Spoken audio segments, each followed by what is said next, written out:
এমন সময় ছিল যখন সাম্রাজ্যগুলি বিশ্বের বেশিরভাগ অংশ শাসন করছিল।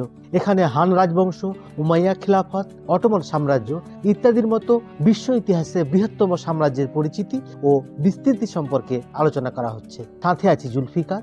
সম্পূর্ণ ভিডিওটি দেখার জন্য আমন্ত্রণ জানাচ্ছি। বিশ্ব ইতিহাসে বেশ কয়েকটি সাম্রাজ্যের উত্থান ও পতন দেখেছে। যদিও বর্তমান সময়ে হান রাজবংশের মতো সাম্রাজ্যের অস্তিত্ব নেই, তারা বছরের পর বছর শাসন করা অঞ্চলগুলিতে তাদের ছাপ রেখে গেছে।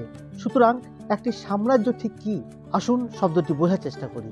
একটি সাম্রাজ্য একটি রাজনৈতিক ব্যবস্থা হিসেবে ব্যবহৃত হতো, যেখানে একটি রাজ্য একটি নির্দিষ্ট অঞ্চলের অন্যান্য রাজ্যের উপর শাসন বা আধিপত্য করত।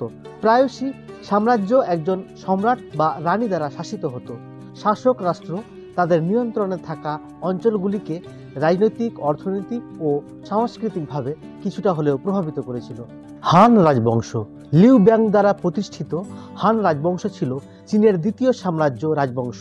এটি দীর্ঘ 4 শতাব্দী ধরে এই অঞ্চলে শাসন করেছিল। হান রাজবংশের পুরো সময়কালকে চীনের ইতিহাসে স্বর্ণযুগ বলা হয়। রাজবংশটি তার শাসন আমলে চীনা সভ্যতাকে প্রভাবিত করার জন্য একটি বিশাল ভূমিকা পালন করেছিল। এই সময়কালে এই অঞ্চলের অর্থনীতিতে যথেষ্ট প্রবৃদ্ধি হয়েছিল।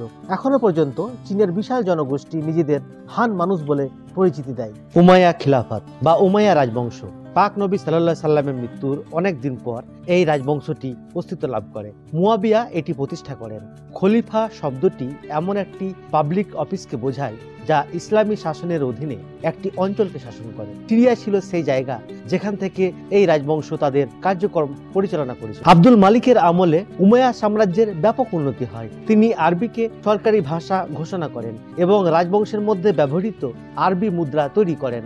এই রাজবংশটি স্পেন থেকে ভারতে দ্রুত বিস্তৃত হয়েছিল। উসমানীয় সাম্রাজ্য বা অটোমান সাম্রাজ্য। অটোমান সাম্রাজ্য উত্তর আফ্রিকা, মধ্যপ্রাচ্য এবং দক্ষিণ পূর্ব ইউরোপ সহ একটি বিশাল অঞ্চল জুড়ে বিস্তৃত ছিল। সাম্রাজ্য 13 শতকের শেষের দিকে প্রতিষ্ঠিত হয়েছিল। 16 শতকের শেষের দিকে অটোমান সাম্রাজ্য তার পতন দেখতে শুরু করে এবং শেষ পর্যন্ত প্রথম বিশ্বযুদ্ধের পরে অস্তিত্ব বন্ধ করে দেয়। সাম্রাজ্যটি 1914 সালের দিকে সিক ম্যান অফ ইউরোপ নামে পরিচিত ছিল। মঙ্গল সাম্রাজ্য। মঙ্গল সাম্রাজ্য ছিল এশিয়ার একটি প্রাচীন সাম্রাজ্য। এটি 1206 খ্রিস্টাব্দে সে সময়ের অন্যতম প্রভাবশালী নেতা চেঙ্গিস খান দ্বারা প্রতিষ্ঠিত হয়েছিল। এটি ত্রয়োদশ এবং চতুর্দশ শতকের মধ্যে প্রসারিত হতে থাকে।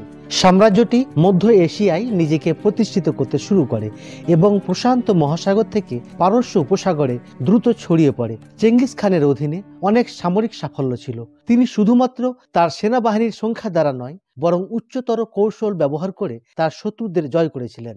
ব্রিটিশ সাম্রাজ্য।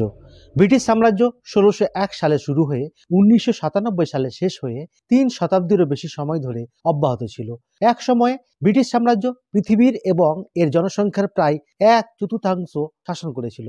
1997 সাল পর্যন্ত ব্রিটিশ সাম্রাজ্যের নিয়ন্ত্রিত সর্বশেষ অঞ্চল ছিল হংকং, যা চীনা কর্তৃপক্ষের কাছে ফিরিয়ে দেওয়া হয়েছিল পরবর্তীকালে।